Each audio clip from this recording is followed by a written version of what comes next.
She never expected her quiet afternoon at Mike's corner store to turn into a showdown that would rip the lid off a criminal empire.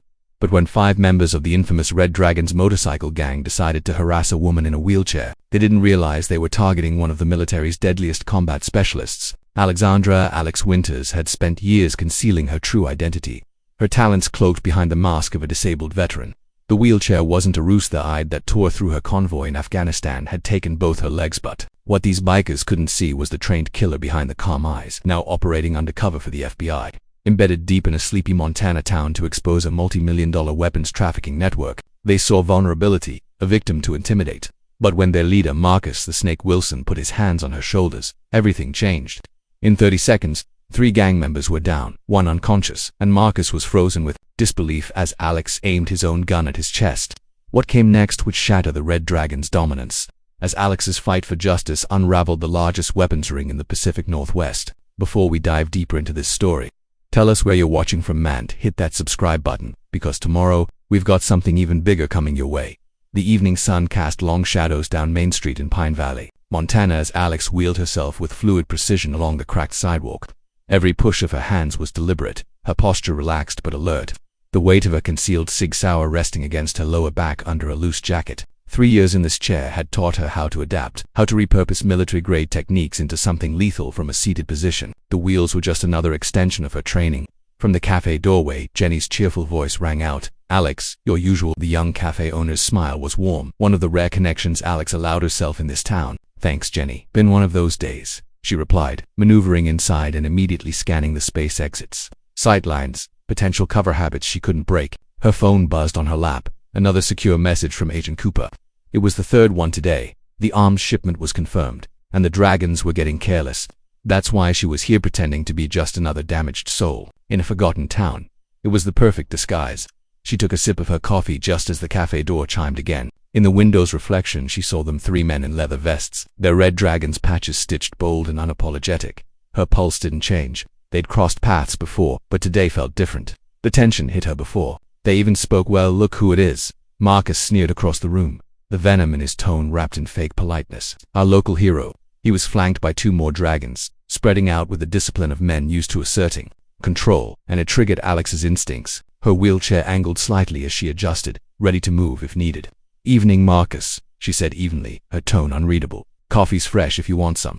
He approached, reeking of smoke and whiskey, lowering his face near hers. "You know what I can't figure out?" he muttered. "How you're always around when we're doing business. Almost like you're watching us." Behind the counter, Jenny subtly edged toward the phone. The cafe's other patrons had vanished, leaving just the 6 of them. Alex had run these scenarios dozens of times. She could drop them all, but it would blow her cover and jeopardize the entire operation. "Small town," she said with a shrug. "Not many places to go." Razor, Marcus's right-hand man, circled behind her, his steps too light for a man that size. "Maybe we help you find somewhere else to be," he said with a smile that didn't reach his eyes. "Accidents happen, especially to folks in chairs." Alex's hands tightened slightly on her armrests. She could have shattered Razor's knee in one clean move. Modified Krav Maga, ready to fire, but she remembered Cooper's voice in her head. "The weapons bust is everything. Take down the whole network." So, she waited. Marcus spun her chair roughly, forcing her to face him. "One day," he said, grinning. "You've got 1 day to leave town. After that, let's just say we've got friends at the VA. Those checks, they can vanish real quick." The old Alex would have ripped him apart. But the Alex who'd survived Afghanistan, who had learned the value of long games and deeper battles, played her role instead. She looked down, feigning fear. I understand," she whispered, trembling just enough. Marcus stood tall, satisfied. "Smart girl," he said. Then he turned to Crusher, the gang's enforcer. "Let's show her what trouble really looks like." Crusher stepped forward, chuckling as he grabbed the chair and tipped it back violently. Alex hit the floor hard, her coffee splashing across the tiles as laughter echoed around her. Lying on the ground, every nerve in her body screamed to fight, to draw her sidearm and end it. But instead, she stayed still, memorizing every face, letting their cruelty sear itself into her brain. They thought they'd humiliated her. They'd just made their biggest mistake. "Oops," Crusher laughed, looming over her. "Someone needs one of those life alert buttons." Alex slowly pulled herself up, feigning clumsiness, her pride buried beneath the mission. Marcus leaned in again. "One day," he repeated. "Then we stopped being nice." With fake courtesy, he righted her chair and swaggered out, the dragons following behind, the stench of leather and arrogance clinging to the air. Only when their engines faded into the distance did Alex let her mask drop. Jenny rushed to her side, shaking with anger, towel in hand. "Alex, I'm so sorry," called Chief Anderson. "Those bastards." "It's okay," Alex said, voice cold now, focused. "Everything's going exactly the way it needs to." Her phone buzzed again. Cooper. The shipment was tomorrow night. The dragons thought they'd broken a helpless woman. Instead, they'd given her the cover she needed to be anywhere in town, to watch, to strike. As the sun dipped below the mountains, casting Pine Valley in shadow, Alex wheeled herself toward home. The small ranch on the edge of town looked ordinary, but it was rigged like a forward operating basically as sightlines, escape routes, and weapons stashed where no one would think to look. She rolled inside, locked the door behind her, and allowed herself one small smile. The hunt had begun, and the dragons didn't even know they were prey. She locked the door, ran her usual security checks, then finally allowed her shoulders to relax. The burner phone hidden in her chair's compartment buzzed, and Agent Cooper's voice was tense when she answered. "Tell me you didn't engage them." "Winters, relax, David. I played my part perfectly." Alex moved to her computer setup hidden behind a false wall panel. "They did exactly what we expected, tried to run me out of town. The weapon shipment is definitely coming tomorrow night. My source says it's big, military-grade hardware, bound for cartel buyers in Mexico. We can't afford any mistakes." Alex's jaw tightened. "They threatened to mess with my VA benefits, David." Real original. Should have seen their faces. So proud of themselves for intimidating the poor, helpless veteran. Cooper's tone held a warning. I know if the mission comes first," she said, pulling up surveillance photos of the dragon's compound. "But when this is over, I'm going to teach them some manners." After ending the call, Alex wheeled herself to the bedroom, transferring onto the bed with practiced ease. Her legs, or what remained of them, ached with phantom pain, a brutal reminder of that day in Afghanistan that changed everything. The memories flooded back unbidden, her team moving through the dusty streets of Kandahar, children playing nearby, and the flash of metal that caught her eye, an IED trigger man in a window. She had a choice: take the shot from her position, or run into the open to warn the kids. It wasn't really a choice at all. The explosion had taken her legs, but she'd saved 12 children. The military had called her a hero, awarded her medals, and then quietly approached her about a new mission. Her injuries made her the perfect undercover agent who would suspect a disabled veteran of being one of the FBI's top operatives. A noise outside snapped her back to the present footsteps on gravel, too deliberate to be casual. Alex reached for her gun, then heard a familiar whistle. "Jenny, brought you some dinner," the cafe owner said when Alex opened the door and information. She wheeled inside, quickly locking up behind her. "The dragons haven't changed their plans," Jenny continued, setting down a bag of food. "Marcus was bragging at the bar about some big delivery happening at the old lumber mill tomorrow night around midnight." Alex nodded. Jenny had been her eyes and ears in town from the beginning, one of the few people who knew her true identity. "You're taking a risk helping me like this. Those bastards killed my brother 2 years ago. Bad batch of drugs they were pushing. Police called it an overdose, but I know better." Jenny's eyes hardened. "Besides, somebody needs to stand up to them." As they ate, Alex's mind worked through scenarios. The lumber mill had too many access points to cover with standard FBI teams. But if the dragons thought she was leaving town, they'd be less cautious. She could use that. "I need you to do something for me tomorrow," Alex said finally. "Something that might seem strange." Jenny leaned forward. "Name it." "I need you to help me spread the word that I'm leaving town. Make it convincing. Pack some boxes in your truck. Make a show of helping me move a diversion." Alex smiled. "They'll be watching. We need them confident, distracted. When they see me loading up, they'll think they've won." Later, that night after Jenny left, Alex transferred back to her chair and moved to the hidden wall panel. Alongside her computers hung a modified tactical vest. She'd spent months adapting her combat gear to work from a seated position, every strap, every pocket positioned for maximum efficiency. Her phone buzzed again, a text from Cooper. "Teams in position by 2,300 hours tomorrow. Don't engage early." Alex texted back a simple acknowledgement, then began her preparations. She checked her weapons, reviewed the lumber mill blueprints, and ran through her adapted combat moves. The dragons had no idea that every insult, every threat today had only made her more dangerous. When you've lost your legs, you learn that true strength isn't in standing tall, it's in knowing when to appear weak. She wheeled to her window, watching the stars over the Montana mountains. Tomorrow would change everything. Either she'd bring down one of the largest weapons trafficking operations in the country, or she'd blow 3 years of deep cover work. And if things went wrong, her wheelchair wouldn't be an excuse, it would be her coffin. The phantom pain returned, stronger this time. Alex closed her eyes, remembering the hospital after the explosion. The doctors had told her she'd never serve again, never run again, never fight again. They didn't understand that taking her legs had only made her more determined. The dragons had made the same mistake today, assuming that her disability made her weak. Her phone lit up with another message, this one from an unknown number. A photo appeared. Alex at the cafe earlier, on the ground after Crusher had tipped, Hurtcha, the caption read. Tomorrow is your last chance. Alex smiled coldly in the darkness. The dragons thought they were hunters, but they had no idea what was hunting them. Tomorrow, they would learn that the deadliest predator is the one they never see coming. She began her final equipment check. Each piece of gear had been modified, tested, perfected. Her wheelchair itself was a weapon-reinforced frame. Hidden compartments, custom modifications that turned it from a medical device into a combat platform. Anyone who looked at her saw weakness they never noticed the warrior hiding in plain sight. The night deepened as Alex ran through her mental preparations. Tomorrow would require perfect timing, perfect control. One mistake, and the whole operation would collapse. But she'd been training for this moment since the day she woke up in that hospital bed. The dragons thought they'd scared her into running instead. They'd given her exactly what she needed, an excuse to be anywhere in town, watching their every move. As she finally prepared for bed, Alex thought about Jenny's brother, about all the lives the dragons had destroyed with their operation. Tomorrow wasn't just about the weapons bust, it was about justice, about showing that sometimes the most dangerous opponent is the one they've already dismissed. She set her alarm knowing that in 24 hours everything would change. The dragons were about to learn a lesson about underestimating their enemies, and Alex Winters, the disabled veteran they'd mocked, would be their teacher. Dawn broke over Pine Valley with a blood-red sky. Alex watched the sunrise from her porch, sipping black coffee as she observed two of Marcus's men trying to be inconspicuous in their surveillance of her house. They'd been there since 5 o'clock a.m. parked in a blue pickup truck, thinking they were invisible. Amateur hour. Her secured tablet displayed the latest intelligence from Kupar. The weapon shipment was massive enough firepower to supply a small army, RPGs, modified assault rifles, even prototype military hardware that wasn't supposed to exist outside classified facilities. The question that had been nagging at her for months remained: how were the dragons getting their hands on this level of equipment? The burner phone rang. Alex, we've got movement. Jenny's voice was hushed. Marcus just had a meeting with someone at the diner.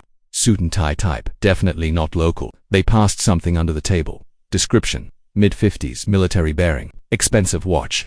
Seemed real interested in the lumber mill delivery. Called Marcus' son a couple times. Alex's mind raced. The missing piece was starting to form. Jenny, I need you to get that coffee pot ready. Our plan starts now. An hour later, Alex wheeled down Main Street, making sure the dragon surveillance team had a clear view. She'd packed 2 large boxes on her lap, making a show of struggling with them. Right on cue, Jenny pulled up in her pickup truck, bed already loaded with furniture. Last load. Alex, Jenny called out loudly enough for everyone to hear. Can't believe you're really leaving. No choice. Alex projected defeat into her voice. Can't stay where I'm not wanted. They played their parts perfectly, the concerned friend helping the intimidated veteran pack up and leave town. Alex caught glimpses of phones being used, messages being sent. The dragons were buying it, spreading the word that they'd successfully driven her out. By noon, half the town had heard she was leaving. Alex wheeled into the cafe one last time, keeping up appearances. The place was unusually busy. It seemed like everyone wanted to say goodbye to the disabled veteran who'd become a familiar sight over the past 3 years. Chief Anderson approached her table, coffee in hand. He was one of the few who knew her true identity, essential backup for what was coming. Heard you're skipping town, he said loudly enough to be overheard, then much quieter. Teams are in position. Coast Guard intercepted the decoy shipment they sent up north. Alex nodded slightly, maintaining her defeated expression. Sometimes you just know when you're not welcome anymore, Chief. The bell chimed as Marcus and Razor walked in, their timing too perfect to be coincidence. They wanted to witness their victory firsthand. Alex felt Razor's eyes on her, watching for any sign that this was an act. She gave him what he wanted, a flinch, a quick look away, hands trembling slightly on her wheels. Marcus swaggered over, clearly enjoying himself. Moving day, huh? Smart choice. He leaned down, voice dropping to a whisper. But just to make sure you don't get lost on your way out. He slipped a phone into her lap. Keep it. On you, we'll be checking a tracking device. Alex had expected something like this. Please, she let her voice crack. I'm leaving, just like you wanted. Of course you are. Marcus straightened, smirking. Boys, help the lady pack up. Let's make sure she gets everything. Crusher and Tommy Ghost. Parker appeared at her sides, their helpful gestures carrying clear threats. They followed her and Jenny back to the house, watching as they loaded the last few boxes. Alex had prepared for this, making sure they saw exactly what she wanted them to see: clothes, photos, personal items, all carefully staged. As afternoon faded into evening, Alex made her final appearance on Main Street. The dragon surveillance had relaxed, confident in their victory.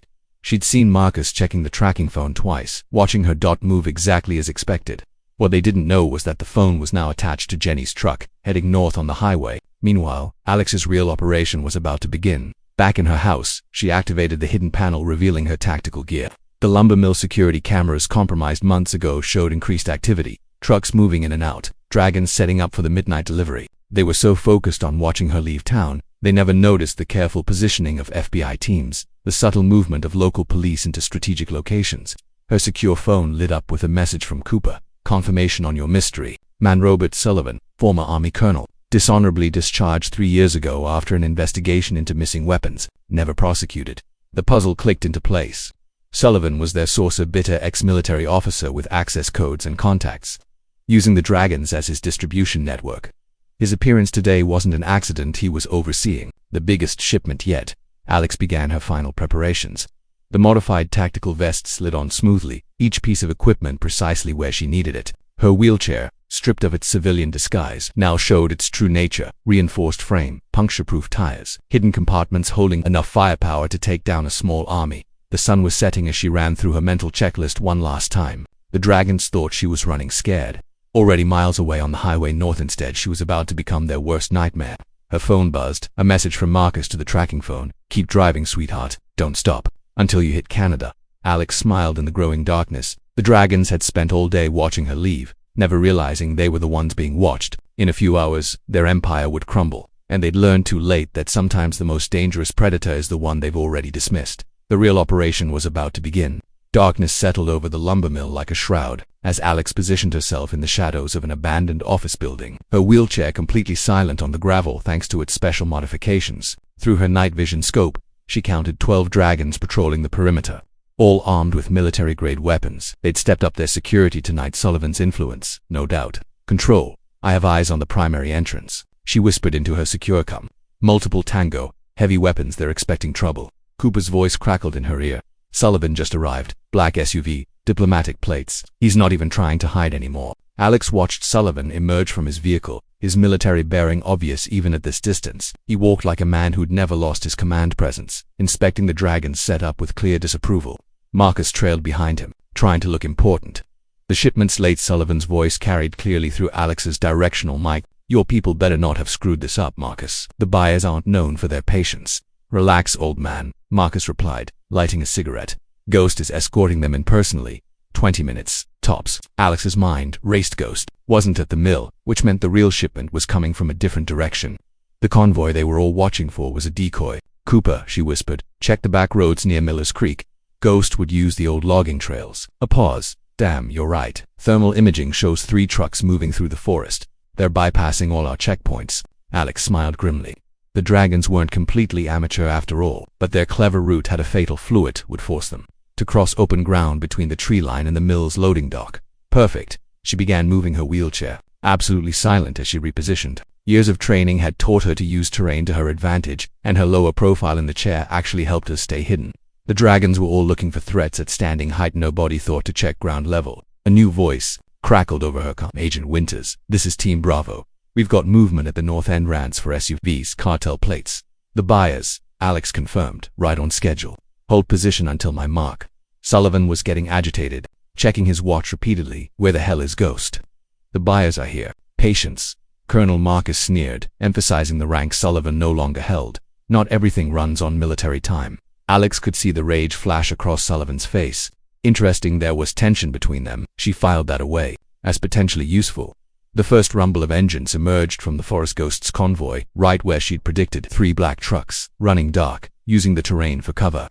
They'd planned this well, but they hadn't planned for her. All units hold position, she whispered. Wait for my signal. The next few minutes were crucial. The buyers were approaching from the north, Ghost's convoy from the south. Sullivan and Marcus stood exposed in the middle, waiting to oversee the exchange. One wrong move would send them all scattering. Alex watched through her scope as Ghost's trucks emerged from the tree line. The lead vehicle's headlights flashed twice a signal. The buyers' SUVs responded with their own flash. The trap was about to close, but not the one the dragons had planned. Command, I'm moving to position 2, Alex whispered, wheeling silently through the shadows. Her chair's custom suspension handled the rough terrain perfectly, keeping her stable as she positioned herself behind a stack of lumber. She could see everything now, the buyers approaching cautiously. Ghost's convoy rolling in from behind. Sullivan and Marcus in the middle of it all. The pieces were in place. Years of planning, months of undercover work, all coming down to this moment. Sir, a new voice on the come. We've got a problem. Second buyer group approaching from the east, not part of the plan. Alex's blood ran cold. A second group meant this wasn't just a sale, it was an auction. The dragons were playing both sides, driving up the price by making the buyers compete. It was clever, but it also meant twice as many armed hostiles about to converge on their position. "Cooper," she whispered. "We need to move now. If those groups meet, this turns into a shooting gallery." "Negative," Cooper replied. "We don't have containment on the second group. Hold position." Alex watched as the situation grew more volatile. The first buyer group had spotted the second and hands were moving to weapons. Sullivan was shouting at Marcus, who had drawn his own gun. Ghost's convoy had stopped, caught in the middle. Then she saw the slight nod between Sullivan and the second buyer group. This wasn't just an auction gone wrong. It was a double across. "Cooper," she hissed. "Sullivan's working with the second group. This is about to go hot." Before Cooper could respond, Sullivan drew his weapon and aimed it at Marcus's head. "Did you really think I needed you people anymore?" he snarled. "You're just the delivery boys. My real partners are here now." The lumber mill erupted into chaos. The first buyer group opened fire, thinking they'd been set up. Ghost's convoy drivers scrambled for cover. Marcus's men started shooting at anything that moved. Alex stayed perfectly still. Her military training taking over. Let them fight each other. Let them thin their own numbers. The real trap wasn't the FBI surrounding them, it was the crossfire they'd created themselves. Through her scope, she watched Sullivan backing away from the firefight, moving toward a side exit. He wasn't surprised by the chaos. This was his plan all along. Let the gangs kill each other, take the weapons, and disappear in the confusion. "Cooper," she whispered. "Sullivan's making his move. Permission to engage." There was a long pause filled with the sound of gunfire. Finally, Cooper's voice, "Do what you have to do. Just stay alive." Alex smiled grimly, unlocking her chairs, hidden compartments. It was time to show them what a disabled veteran could really do. The lumber mill had become a war zone. Muzzle flashes lit up the night as three different groups exchanged fire, their shots echoing off the metal buildings. Alex moved through the chaos like a ghost, her wheelchair's dark coating blending with the shadows. Sullivan was heading for the eastern exit, thinking he'd orchestrated the perfect distraction. He was wrong. Alex positioned herself behind a forklift, watching